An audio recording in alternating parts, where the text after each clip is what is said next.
Humbly request Mohammad Javed Akhtar, CEO and Managing Director, Unilever. We have Saurabh Roy, CEO, Tata Steel Foundation, India. We also have Shalini Goyal Bhalla, Managing Director, International Council for Circular Economy, India. We have Enamul Haq, Managing Director,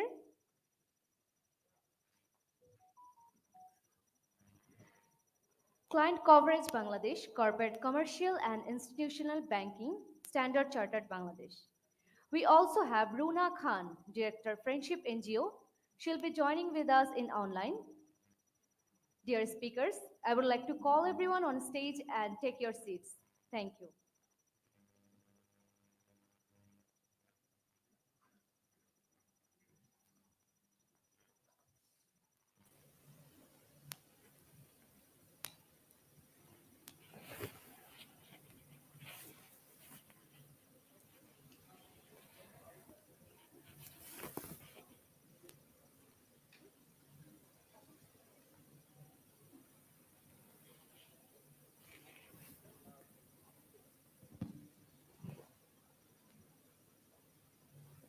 Thank you, dear speakers. Now, I would like to request Mohammad Javed Akhtar, CEO and Managing Director, Unilever, to moderate this session. Thank you. Thank you so much. Good afternoon. Assalamu alaikum and adab. Thank you so much for the opportunity today to come and talk about net zero and the positive impact. I think we've all been introduced uh, with, the, with all the speakers. Runapa, I hope you can hear us. She's in Luxembourg. Thank you so much for making the time and waking up at some odd hours, I hear. Wonderful to see you as well. So Very happy. what we're going to talk about is how business and society and community can really have a positive impact by really turbocharging net zero initiatives. And today, if you look at our world, where we are at a really serious point where climate is creating inequality, inequity amongst people. And I think as a responsible organization, irrespective of what we do, I think there's a role that we need to play in terms of how we can positively impact and really create an environment where we can have a sustainable ecosystem, whether it's a business, whether it's a society, or whether it is a community itself. And without further ado, I've got a very esteemed speaker that I need to moderate, which is a very difficult word for me because if I have to moderate. But let me sort of start with and in sequence, and I'm ask Enam Bhai first to start and some question for you, and then I'll follow it sort of with the same question as well. So let's say, what is the need for businesses to set a net zero agenda within a growing climate crisis and loss of natural capital? So from your perspective, if you can just give a perspective.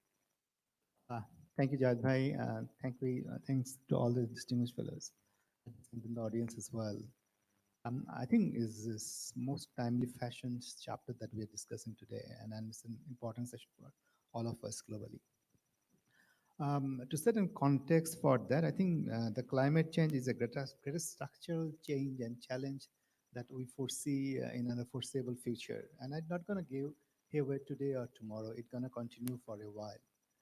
While Standard Chartered Bank has a presence dominantly for Asia, Africa, and the Middle East, I think where we have to have the right balance, a balance between sustainability in terms of climate change impact, at the same time, how it's impact financially in terms of livelihood of the people, at the same time, how that environmental actions and carbon footprint take our take the life of an impact of society as a whole.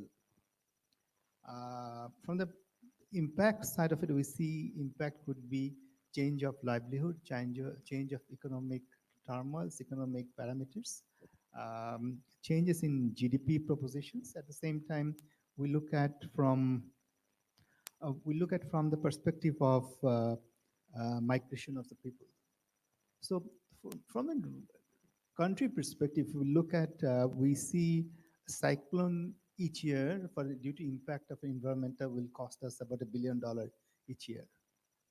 Secondly, if we look at the pollution factors, if it's wiped out completely, it's going to be a 9% negative GDP impact. Thirdly, if we see that the way we have to articulate in terms of land proposition, in terms of environmental factors, one third of our cultivable land gonna be zero-wise by 2050. Lastly, we need to migrate about 13 million populations in every year if you want to balance up the net zero impact. Uh, from that perspective, we do have a mission accomplished in terms of how to see in the horizon, how to see at the horizon. If we look at the business factor has to be balanced up in between. So garment sector, who contributes almost 42 billion of last year's 52 billion export, if we need to align ourselves in terms of environmental factors, $18.75 billion worth of export has to reduced. On the contrary, if we want to align ourselves to the global the temperature control in terms of heat rates going up, our internal study shows about an impact of 3 to 3.5 degree, which is not absolutely an admirable sort of a space that we considered at this point of time. And this is going to be by 2100, year 2100. So which is like 70, 80 years to go. May not be in our lifetime, but maybe for our next generation's lifetime. From that perspective, we intended to align ourselves as a bank on a 1.5 degree by 2050 sort of a time frame that's being aligned. Um, we have a research done, which is called Just in Time in April 2022, which shows that if we have to have a right balance between the developing countries' requirements versus emerging markets alignment, in totality, as an assessment, is about $95 trillion requirement for the emerging markets, which is absolutely emerging markets alone cannot sustain unless we see the right balances between developed market and emerging markets. On that note, the financials in terms of capital flows, investors have a lot more to do. So as a bank, we are trying to bring a bridge between these two requirements. As Standard Chartered Bank, we have committed about $300 billion investment in different clients, different geographies by 2030. On that note, we will be able to bring a lot more synergies among the investors as well as individuals, clients' requirements to take it forward. That's where I stop. Oh, thank you. Thank you so much. It's very interesting to see the different perspective and the cost that comes in. I'll now come to Saurabh. And Tata is well known for a lot of work that's been done over the years and now under the umbrella of Tata Steel Foundation. My question to you is what really motivated and triggered to really go down this path? If you can sort of give a bit of perspective, because this is not the last few years, building on what Inam just talked about.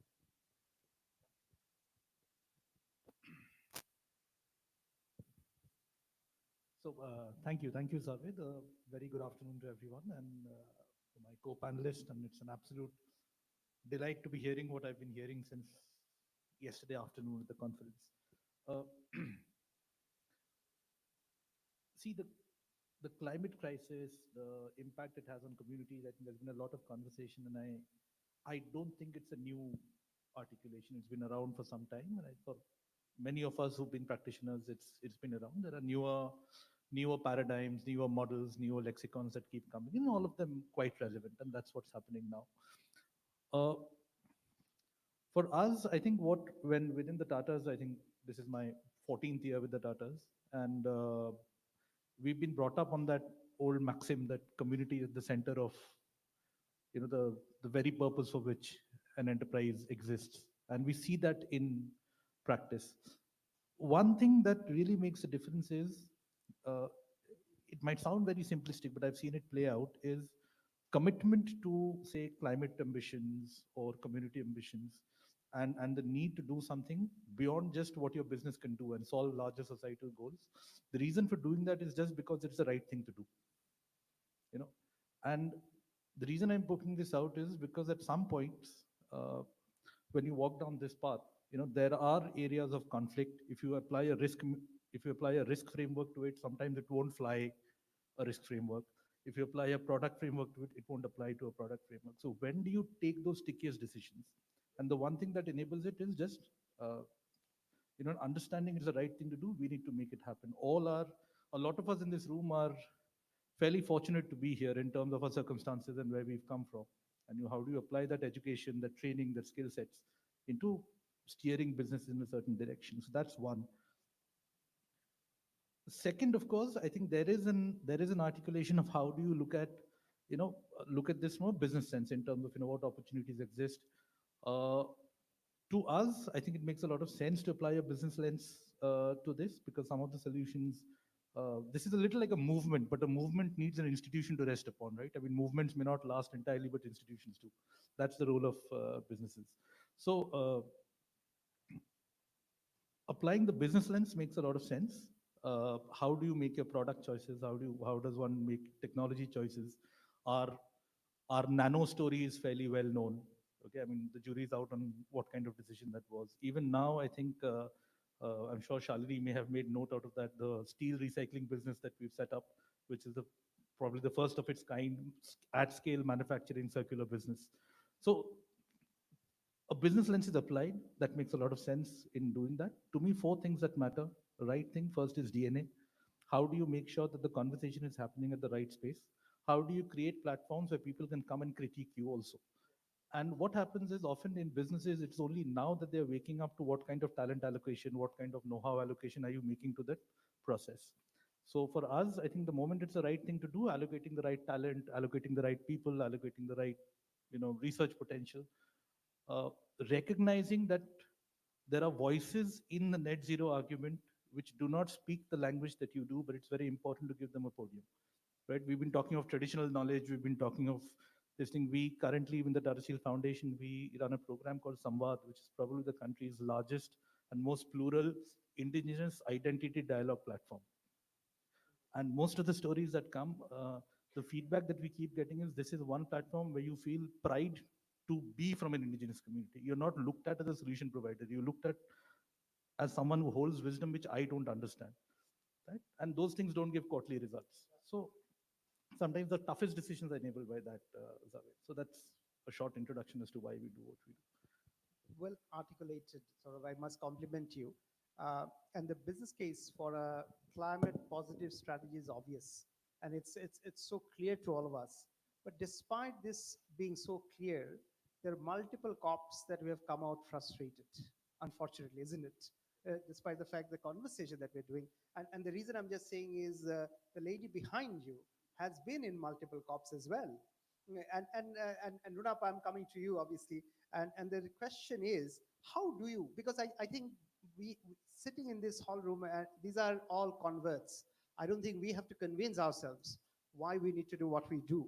But how do you really create a growth model, a nature positive growth model that can positively impact profitability? Because I think where Saurabh has hit the iron is actually that point. And this is the same conversation I have even within the Bangladesh policymaker. I said, listen, these are not incongruent. I am net positive because it has a positive impact on my profitability. I have a very selfish reason. It's not incongruent. So your perspective, and the reason I ask you is you've got both. You've got businesses that you run, and these are really fantastic social businesses. At the same time, you also done something that is completely voluntary and humanitarian. So over to you, Runapa, for your perspective on the same thing. Thank you very much, Javed, and I'm very happy to be here today with all of you. I'm glad I could join. I want to step back. We are in this. Hear us. Can you? It's You're on okay. mute. We can't hear you. No, I am not from my side. Tarahan, I am not on mute from my side. So we, we can't hear you as yet.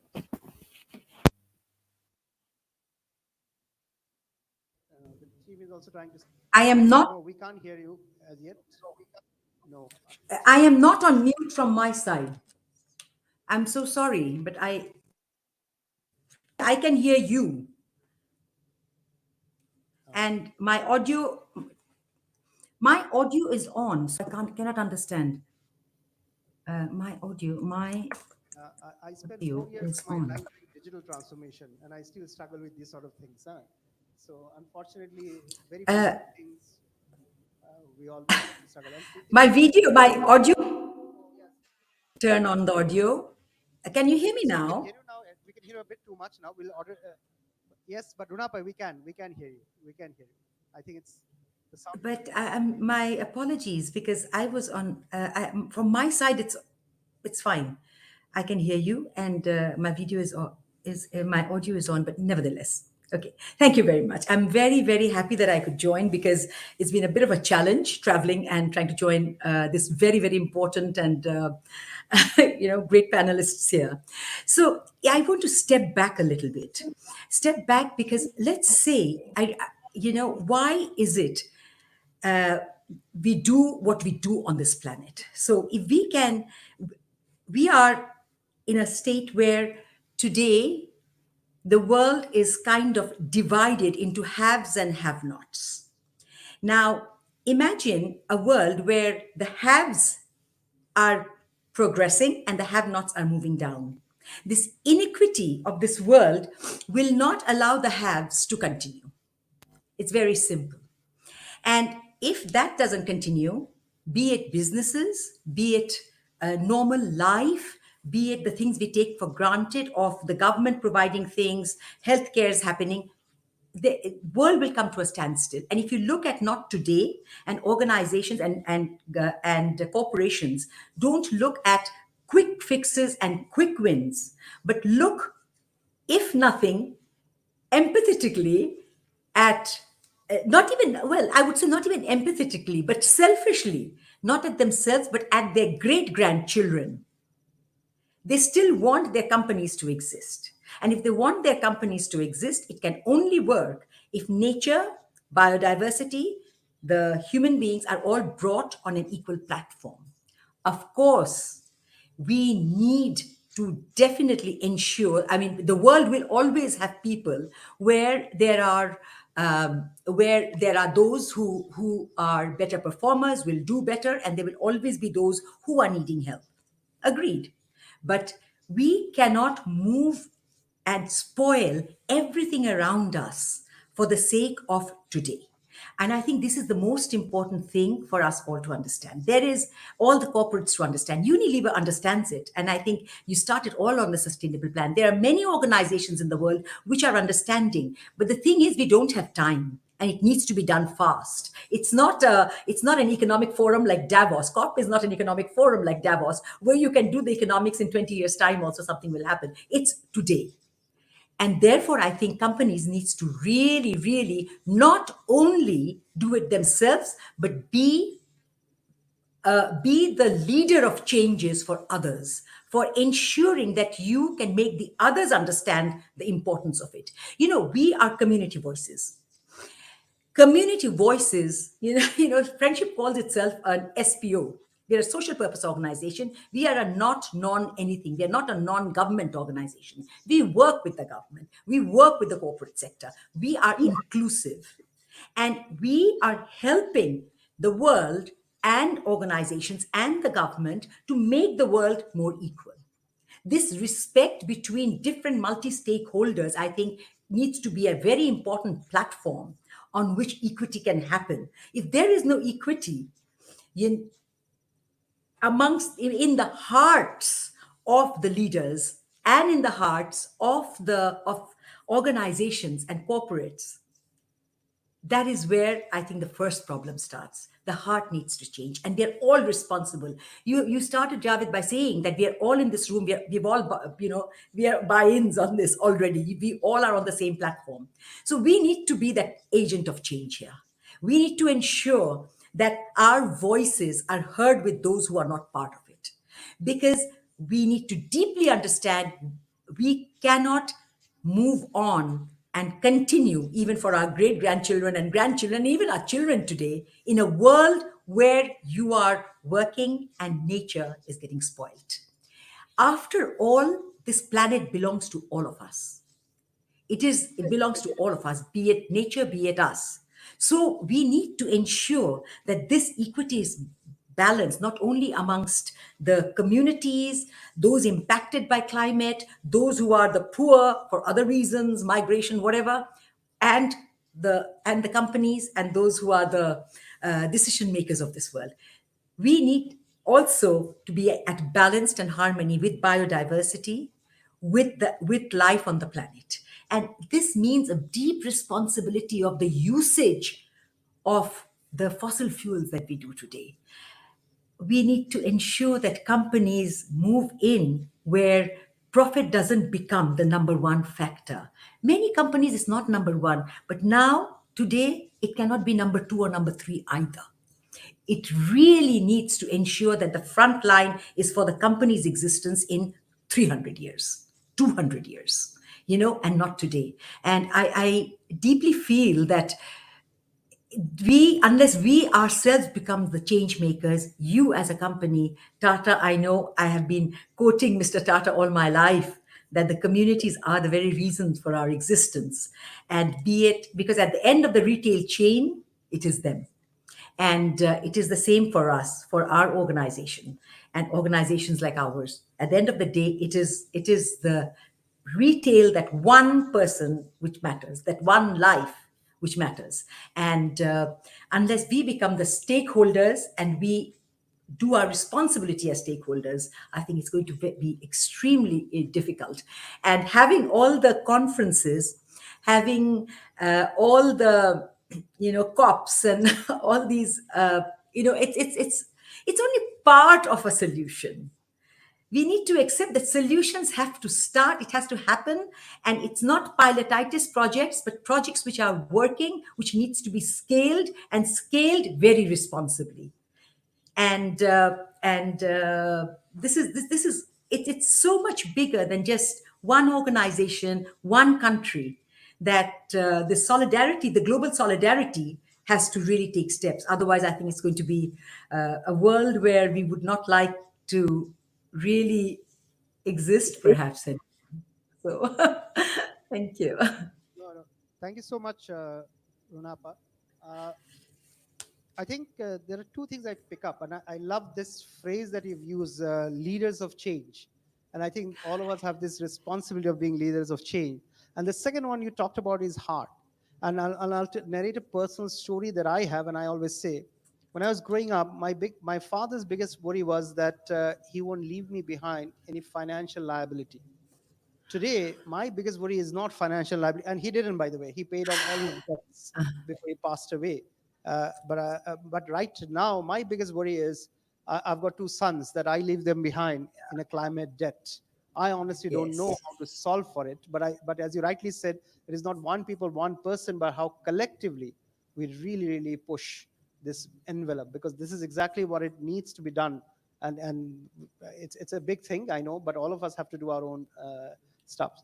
Thank you so much, Runapa, for that. But see, I'll come back to you again, so you need to be there with us for a bit. But let me Yes. go to Shalini. Now, Shalini, coming to you, you've worked with a lot around circularity. You work with Niti Aayog as well.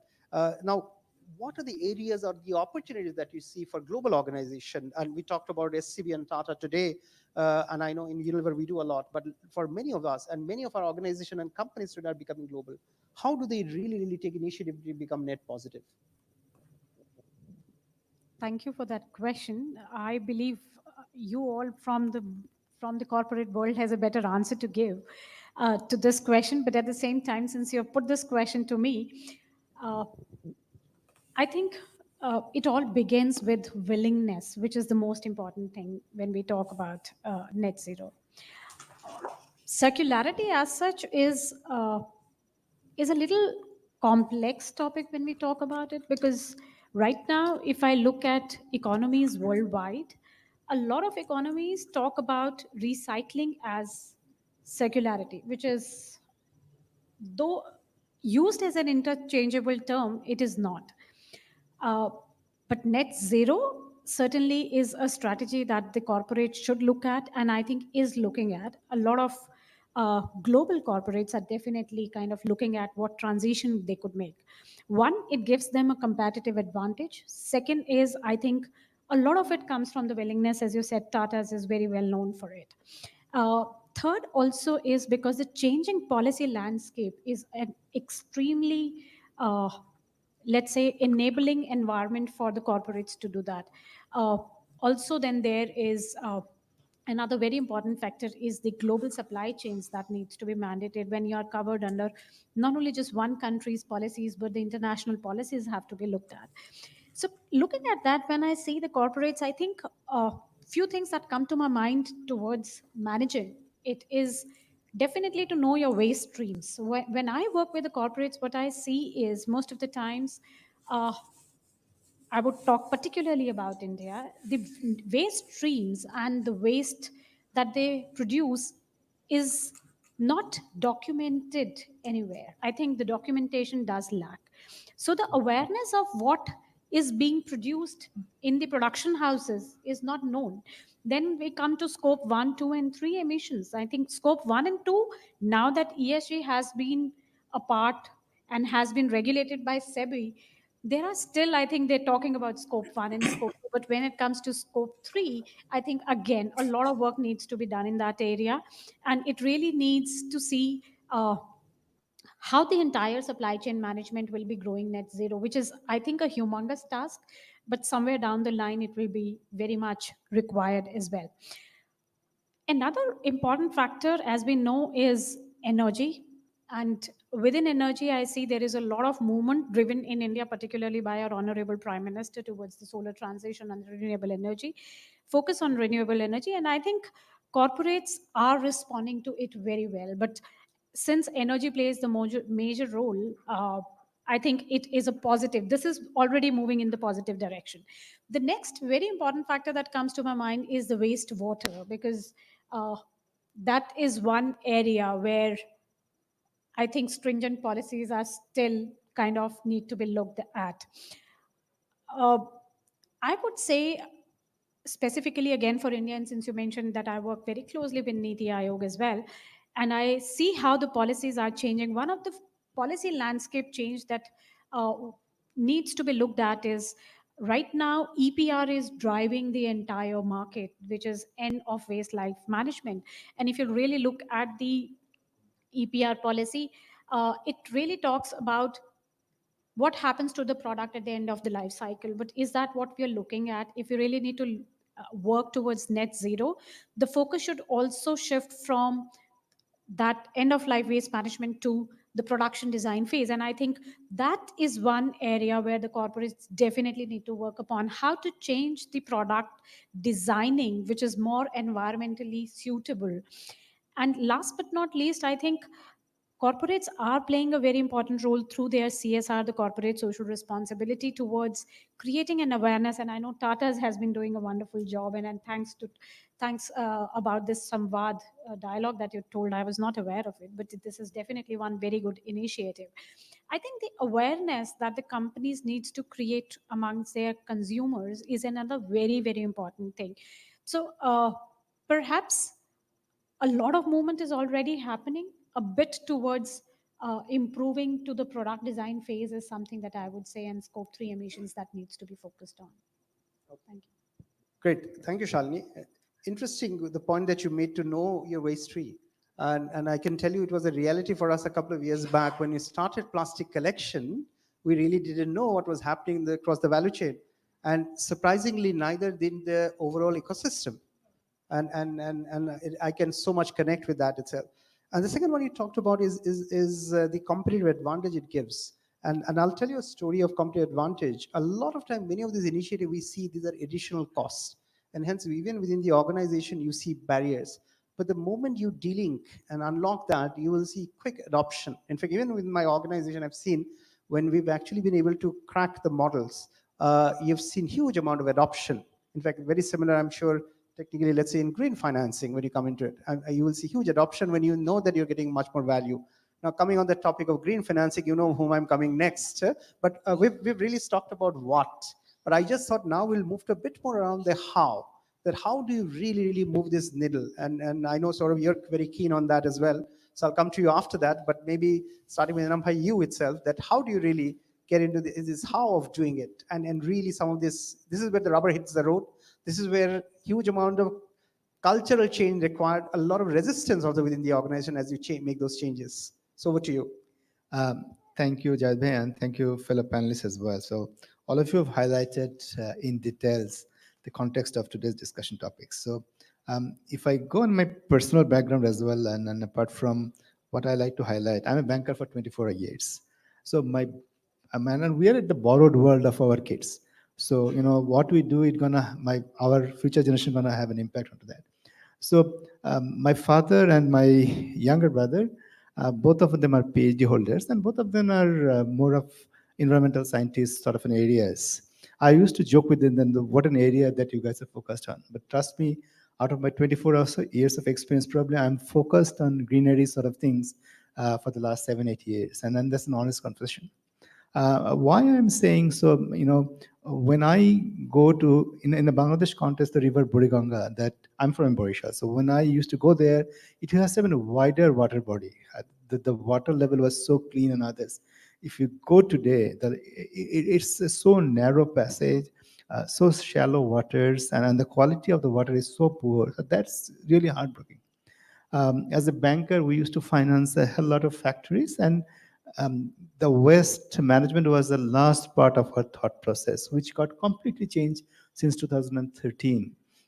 So it's like before visiting a client, we go and see the wastewater management first, and then it's not a zero discharge or it's an environmental friendly water treatment plant, but is it a biological plant or not? That we look into that details apart from the financials that we see for the corporates. So on that net zero perspective from COP26 and COP27 transitions, and the amount that we need, what we see is investors' activities has gone up significantly. 61% of investors will not invest in a company that lacks on zero emissions. That's our findings from two of our research. One is a carbon dated, and another one is a zeroism. So if you can search in the internet, you can get those reports. Global supply chain management for multinational companies contributes almost 73% of discharge. And 78% of the MNCs are now saying that if you don't have a plan of actions by 2025 and fully implemented by 2030, the 78% of the MNCs say that we're not going to finance you anymore, or we're not going to procure you from anymore. So where, as a financial institutions, we see a right bridge in terms of investment opportunities and bringing the corporates who wants to take the first mover advantage and helps in terms of our ESG goals. So I like to highlight a couple of factors that how as a bank we have supported and at least started apart from the green investment sort of a climates. We did first ever green bond for Bangladesh entity, which is called Pranagro. That's 2021. We did first zero coupon bond for green finances in Sajda Foundations. We have started opening sustainable trade finance transactions like complete green source procurement of cottons, the raw cottons produced by Square, and that transitions through Ecotex for use of garments productions. Last 3-4 years, we see multiple garment factories coming up with recycling of fabrics, and all international buyers has putting a hell lot of pressure. It's not just government initiative. We see the clients are coming up their own plan in terms of how to reuse of fabrics as a green transmissions. Lastly, I like to highlight that two factors. One is we are also now sourcing for sustainable deposits, and sustainable deposits only can be deployed for sustainable purpose funding. So that's where Standard Chartered Bank as a multinational bank has coming up long way. Recently, you mentioned about Tata's Steel. So First time JICA is coming up in this part of the world for a private sector funding on a green sort of certified steel factory, manufacturing plant in Bangladesh to the quantum of $250 million, where Standard Chartered Bank is fronting that.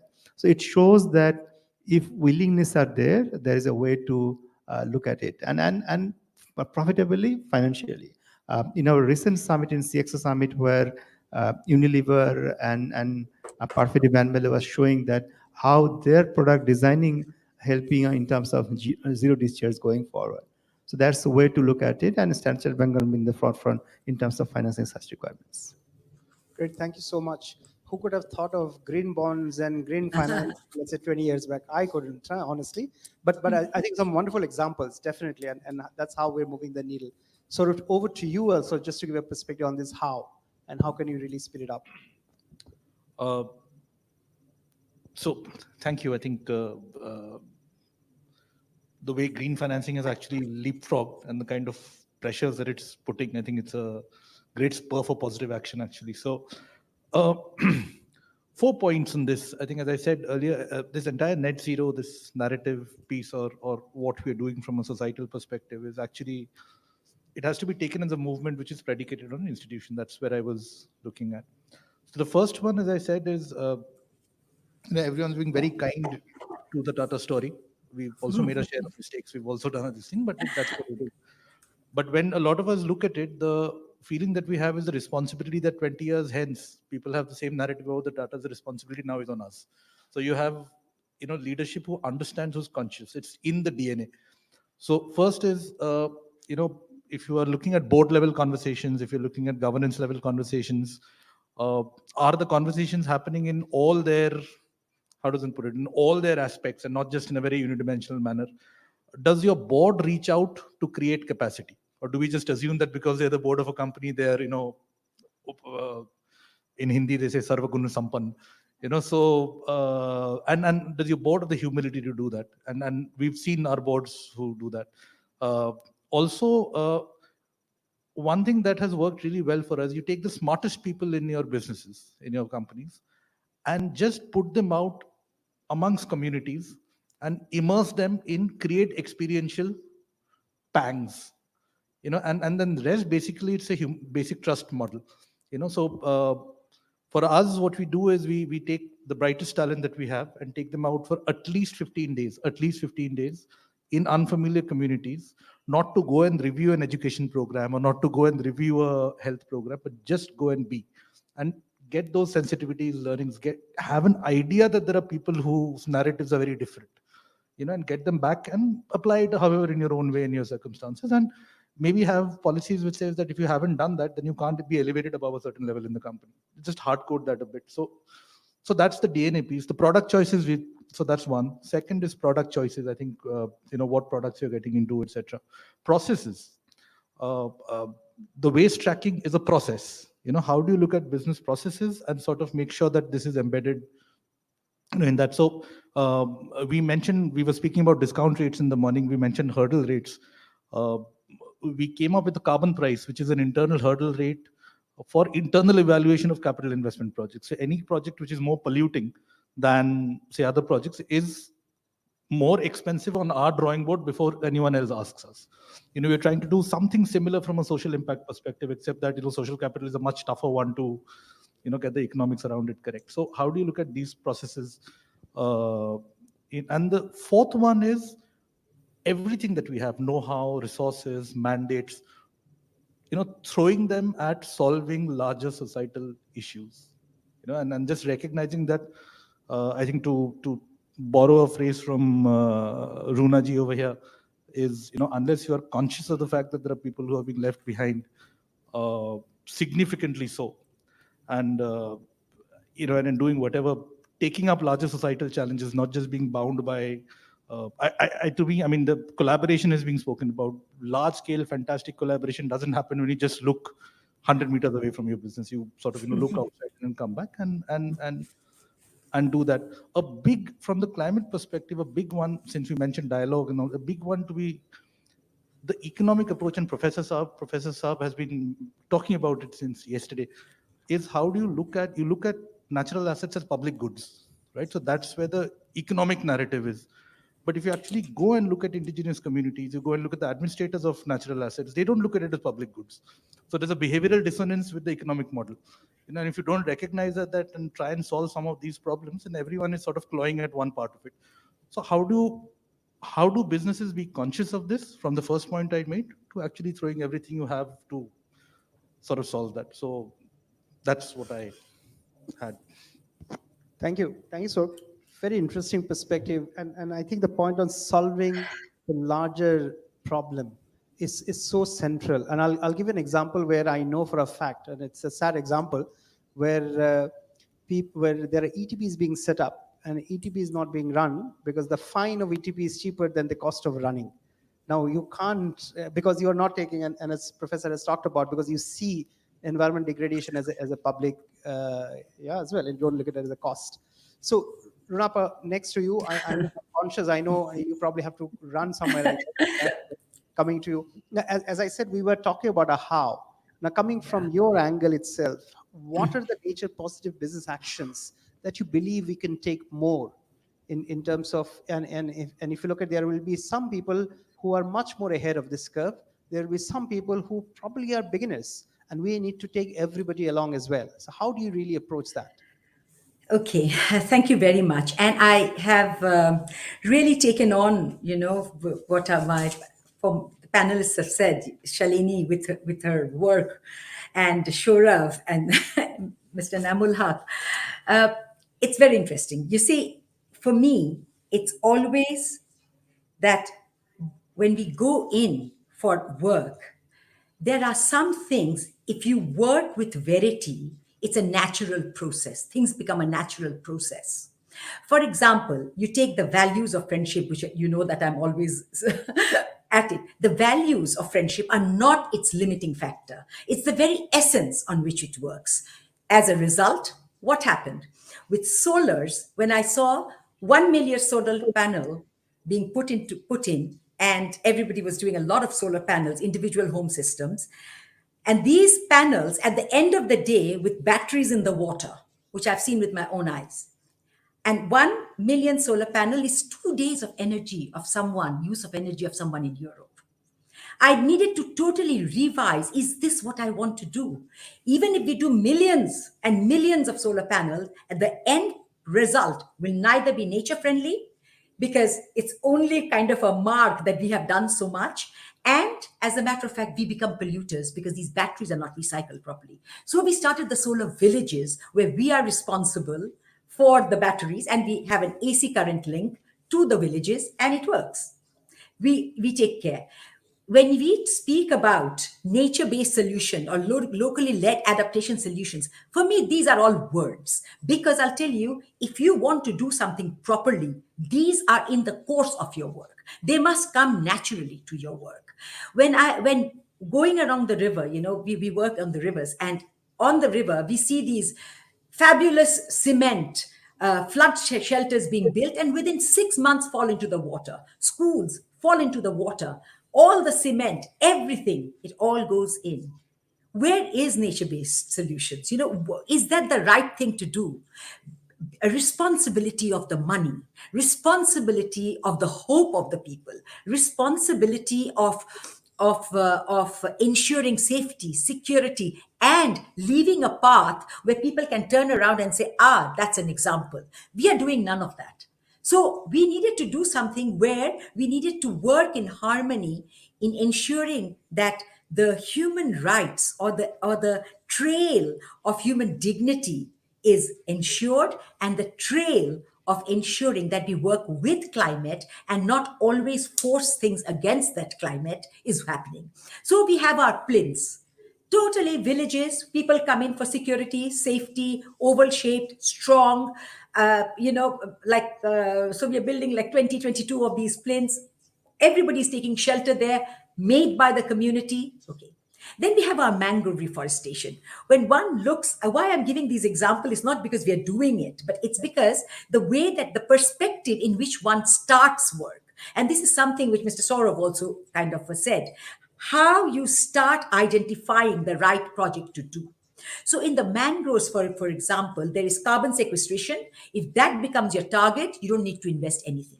Just go and buy any land where there is no human beings on it in the Amazon or somewhere, and seeds will come by itself and trees will grow by themselves, and it works. And you can just buy that land, and that is it. You will have your carbon sequestration and your carbon compensations in a few years, 4 years, 5 years, as the tree grows. But when you start looking at the bigger picture, Bangladesh is a country which, on average, is about 5 meters above the sea level. Whatever we do with the community, the gray belt of protection, which is the embankment, is not the first gray belt. And this is what I spoke at the World Bank, that it is not this is not the first. The mangroves has to be the first belt of protection for Bangladesh. And but in this mangroves, what is happening? There are people who are working on the land, on this land which initially had mangrove. So it's more expensive to ensure the working of a mangrove, one single mangrove tree, where the impact is multiple, not only of carbon sequestration, but protection of embankment, protection of the families living behind the embankment, protection of their livelihood, which is their soil, and the earth, which is behind that. It's a whole chain which you are protecting, you're saving. And as a bonus, you're getting food, crabs, herbal herbal things out of the mangroves. So you see, it's the way that you start thinking. You don't start thinking with providing carbon sequestration for somebody's conscience, but what you start doing is ensuring that this starts because you want people to be secured. You want biodiversity to happen. You want that peace to exist in that area and harmony with nature to move on. And in doing so, you come up with a solution which actually works. In 4 years' time, 5 years' time, people are harvesting from those mangroves that we've done. But we needed that initial investment of far more than what is calculated. So the work of nature-based solution, giving back to nature, working in a responsible way, is not a decision which is taken solely, by one company. It is has to be in the very essence, nature of how you work, the focus that you see ahead, not looking at oneself for today, but looking at the whole organization. The people in your organization is also your responsibility, not only the beneficiaries or not only the people that you're serving. It's the organization is your beneficiary, and each individual, the community, and all the stakeholders whose money you're sparing and who have stakes, be it a company, be it an organization. I don't see really a difference in the working pattern of a good, we call it an SPO, an NGO, or a corporate. At the end, management is management, and that essence of management, needs to come right from the top, to the cleaner, to the gardener, to the boatsman that you're working with. And if this can be put in as an essence of the organization, the decisions made even at the grassroots and at the top will not, on the whole, go wrong. So I think this spirit needs to be put into more of the organizations, more corporates, and I think value will come by itself. Verity has a way of pushing through things, and one can see that. I see it in so many people and so many organizations. Thank you. Thank you, Rona. And I love the passion and how you talk about and really bring it out. I think that's wonderful. And you're so right. If the essence is not there, and if you don't see it, and if you're unable to dimensionalize the impact that it has in the ecosystem, you won't be able to progress. I'm conscious everyone here has been listening to us patiently, and I'm the only one who's asking question. Well, that's the best part of this role, actually. I keep on asking, and the great answer come. One more question, and then I'll go to the floor, and you probably can ask. So, Shalini, you've heard everyone on how they can do, and from your perspective, because it is not just the organization, not the NGOs, but collectively civil society, individual. How do you think we can pull everyone together to this whole net positive, sustainable business model, so that everybody sort of understands this whole idea? Because even Balipara Foundation and Nature Economics is exactly that, trying to really see the economic side of nature as well. So over to you. Well, I think if you look at Mission Life, Lifestyle for Environment, says it all. Uh, it talks about how we can make individual responsible for the actions that we are taking. And while we talk about corporates, when we talk about maybe let's say the net zero, the NDCs, the national determined contributions, all this boils down to individual aspirations and individual actions, and that plays an extremely important role. So how do we focus on from the big agenda of sustainable development goals 2030 to let's say the individual goals where we all look at what harm we are doing through our own actions? So once we start creating that sort of environment and awareness, I think the results would come automatically. A lot of times it boils down to youth, and we say that if we educate a youth, I think the entire family is taken care of. Like it was said for the women, I today say for young children as well, because I know when I work with young children, uh, these children go back and talk to their families, not to kind of mix the waste. So a lot of times when we talk about anything which is related to net zero, it boils down, if you really look at it, is to the waste that we are generating, and are we segregating that? Because again, if we do not segregate at the base level, at the unit level, which is a family, it boils down to a huge problem which we see in our urban local bodies. Every single person is saying that we cannot retract the waste, especially now we talk about the legacy waste in Delhi, Mumbai and other urban areas, is because the segregation isn't happening. So why not change the individual actions? And when we see the three phases of mission life, the first one is the awareness, the second one is the production, and then the consumption patterns. I think these are very, very important stages and have been listed in a very thoughtful manner as to how India should look at this. Again, coming back to what she was saying is, unless we are talking about the big things, they are important. I don't say, and I'm not undermining their importance, but at the same time, the individual plays an extremely important role, and that is what I would say. Public sector organizations, let's say the civil society and non-profits, do play an extremely important role in creating that awareness, and I think Balipara is doing a very good job in that.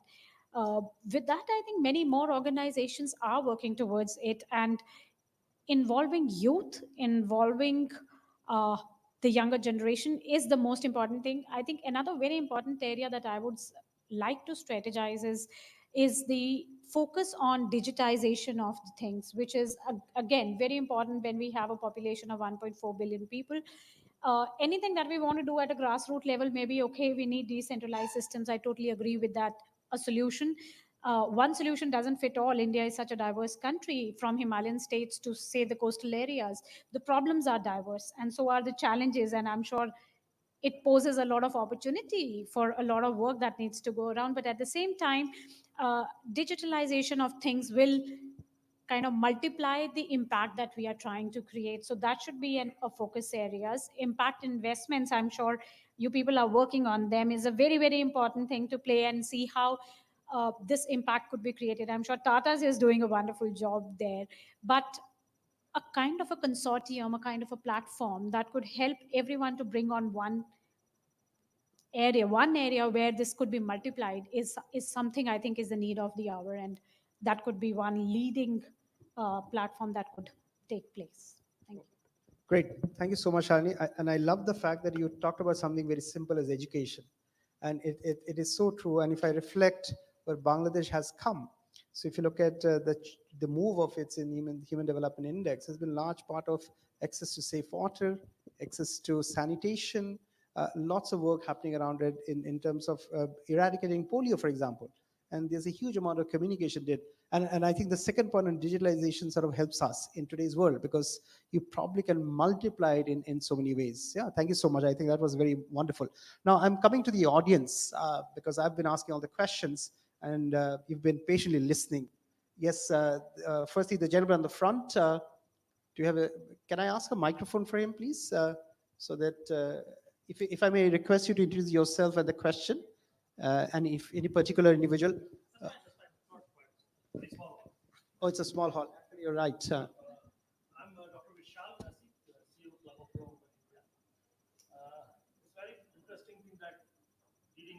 from India and Bangladesh, we are sitting together. And as Luna Madam said, that it's only 5 meters ahead from sea level.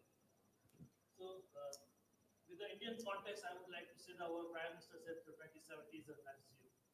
And maybe the many industries would be happy. I know that Tata Sustainability Group is not happy in that way. They are doing something.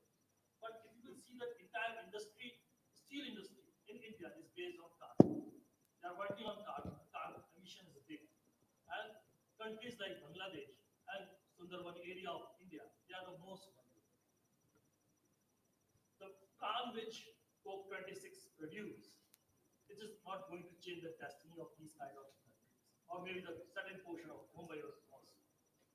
So, what will be the next that corporate can think for the livelihood development of amphibian kind of livelihood in these kind of places? Because yes, they have to face tremendous cyclone, floods, many more things. And what will be the future after 15 years? Bangladesh and Sundarban and nearby. What? You want to ask him for the question? Oh, that's for me. Yeah. So it's a fair question. Okay, I really won't be able to offer a view on the Sundarban area specifically, but I think let's talk steel for a second, since you brought it up. I think one is it's one of the hardest to abate sectors that we are doing because of technology choices, because of capital costs, etc. Technology choices more than capital costs on the transition. Uh, the absence of technological choices, right? But again, having said that, one is on use consumption of resources. One of our obsessions right now is to reduce consumption of resources in the process of steel making, right from raw materials to the end delivery of steel. I think he spoke about SaaS. We also have SaaS of our steel as a solution. How do you consumerize what is essentially a product? But our water consumption has gone down by about 80% in the last 4.5 5 years. We are looking at technologies which significantly reduce the per capita consumption of carbon across, and there's a lot of information exchange that happens between Europe and operations, etc. Now, that's just a list of what's happening, and that's our job to do that. As I said earlier, it's the right thing to do, we'll do it. Second is, I think this investment in what we are trying to do is, our approach is this, okay, as far as taking the entire ecosystem along.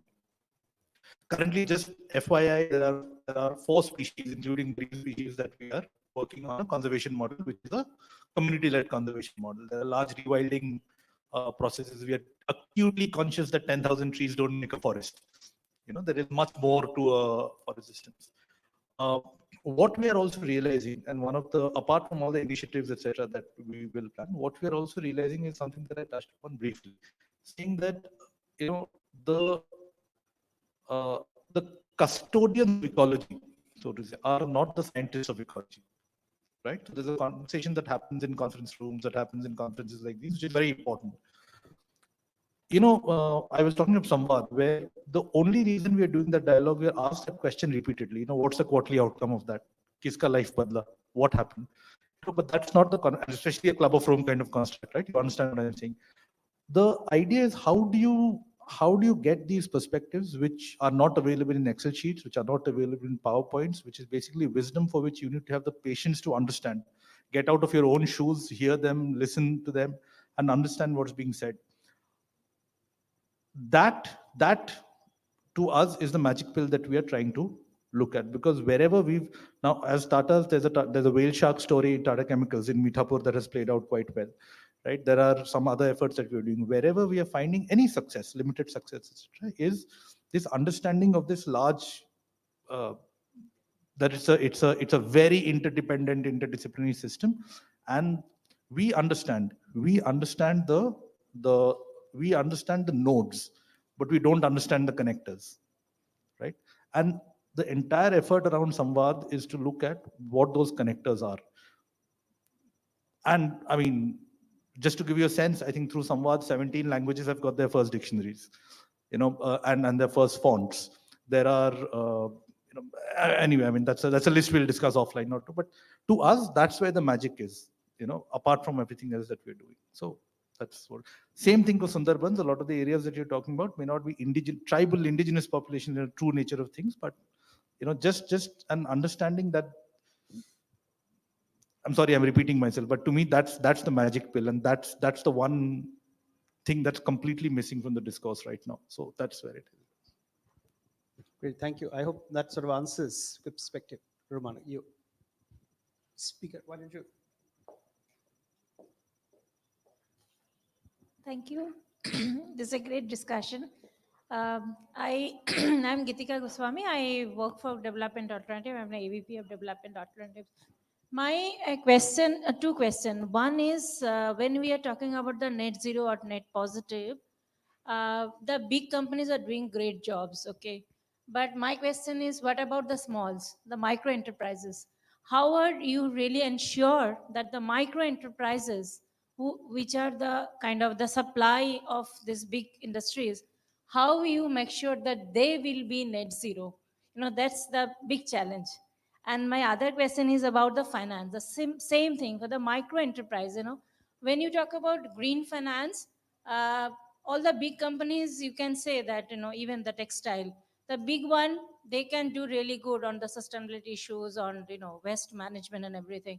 What about the micro enterprise, where the people are like 4 to 10 people in one enterprise? How they, with their limited resources, can really access a green finance? Thank you. Can I request maybe Shalini take the SME one because you work with the ecosystem, and then the financing maybe Namani, if you could take that. Thank you. I think that's a very pertinent question when you talk about the transition, and specifically just transition. It is quite essential to understand how the entire supply chain will be impacted and how will they make a change. Uh, I see right now, if I look at today's scenario, I think there are two enabling environments for it. The very first, I would say, is uh, the big corporates themselves do understand that unless they build entire supply chain net zero, they will not be able to have an impact on their own assessments as well. So when they calculate, and I would be thankful again to the policy of, let's say, the ESG, the reporting mechanism that has come up, is enabling that kind of change. So I see the large corporates, you talked about the textile sector particularly for that sake, and I without quoting the name, I know the textile hubs in India, and how the big corporates are really looking at their scope 3 emissions already. So unless they will look at that, they're quite aware of the fact that they need to understand that. So that's the very first enabling environment. The second is, I think the government does understand, and specifically in case of India, I can definitely tell you because I'm working with the Ministry of MSME, and how their focus is shifting towards these sector. See, India is, and so far Bangladesh as well, I mean, there is a very high similarity on that front.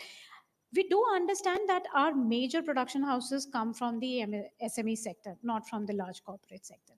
And unless we make a change there, we'll not be able to meet any of our targets, be it at the national level, at the corporate level, individual or combined efforts. And that is why there is a huge focus. You must have heard, if you're from Development Alternatives, right? You said, so you know about the policy that MSME has come up. It's about calculating the net zero of the SMEs, right? And zero defect, zero effect, as it is called, the Z policy, is again a step towards enabling that kind of environment, which will help the SMEs to also understand that they need to make a change. So I see, to answer, it's not something that is going to happen immediately because it is a huge investment based kind of a model, the transition. But at the same time, the enabling environment will let it happen, and it has to happen through that environment. That's how I see it. Maybe anyone else would like to add to Yeah, it, perhaps. let me add with the Shalini. So somehow my discussion always comes up with the numbers. So interestingly, if you look at the Bangladesh as a country, you mentioned about the Mumbai's water level and other factors. So 1/3 of the country is supposed to have been watered by 2050 as well. So that sort of discussion is very much strongly there. Now we talk about how that environmental challenge can be addressed. One way to look at is we as Standard Chartered is a bank for the bankers. So there are 60 odd banks in the country. What we do is we also try to portray the similar sort of a structure and put in place in terms of the control mechanism when we finance the banks as well. So to see the best practices. Recently, Central Bank has come up with multiple such plans in terms of sustainable development plan and then how to finance it, the parameter wise, and then give a lot more emphasis.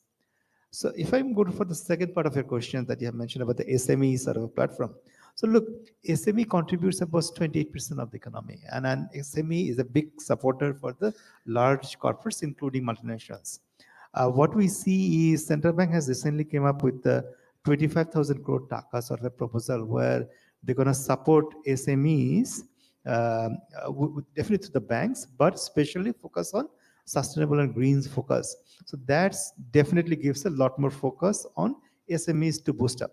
Secondly, when we see the new generations are coming up, Western educations, new generations are coming up, very high skillful thought process, and they're very cautious and careful in terms of sustainability and score of their mind. So even they are part of a smaller scale industries, but the thought process they are bringing to the table in terms of next generations, sustainability, green funding, how that can impact our society is a phenomenon. So when we see those young entrepreneurs, young generation, especially on SME size, may not be as 4 to 10, but 50 to 100 sort of employees, we see a significant change in mindset sort of thought process when they think about greeneries and sustainable development. So just a quick on ma'am. Uh, so I'm one of the authors of the NGRBC, National Guidelines on Responsible Business in India, right? So about 97% of the total top line of industry in India is from micro MSME, etc. That's not going to change. $10 trillion economy, whatever it is, it might be a plus one. So it's something that's going to be around. What's also happening is because of disclosures now, the point that Shalini was making, there's a lot of pressure on value chains. Even some of our larger companies like Tata Steel has a pressure from Tata Motors, right? When you're doing a steel thing, etc. So we're all parts of value chains. One is that pressure to be transferred, three things. One is that pressure to be transferred in a slightly empathetic manner. Don't just sort of put out a policy and say, have conversations, have focus on vendor development. That's one. Second is it's not just access to additional capital. It could be incentives within the capital investment that they're doing for your own business. How are you creating incentives for businesses who are, say, socially more responsible, or say greener than the others? So there, whether it's, relaxation of bank guarantee requirements, or whether it's, more attractive rates, or maybe even design procurement processes. As I said, if it's the right thing to do, then you take the bet on that. So incentives. Third is another point that he made, and which is very interesting, that we keep talking of the startup ecosystem. One has to start looking at your own value chain as a startup ecosystem in itself, because most of the smaller businesses are startups. They may be old startups or whatever it is. And therefore, a lot of our work with value chains is also to keep sparking that entrepreneurial spirit, not as a EDI kind of entrepreneurial development program, but just invest confidence in the fact that these are startups who may have actually come up to address a business need that you have.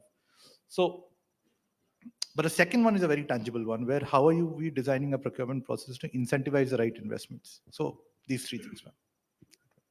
Great, wonderful. I just realized I've significantly overran. Clearly, I've done a bad job of moderating. But thank you so much to the panel for the insights. Runa Khan had to drop off because she's got another engagement, but Hawk, Suraj, and Shalini as well. Thank you so much for the fantastic insight. I hope all of you enjoyed. And it's been wonderful. And Balipara Foundation, once again, thank you so much for coming to Dhaka and Bangladesh and really being another of those forces that moves us in the right direction. Thank you so much for your patient listening.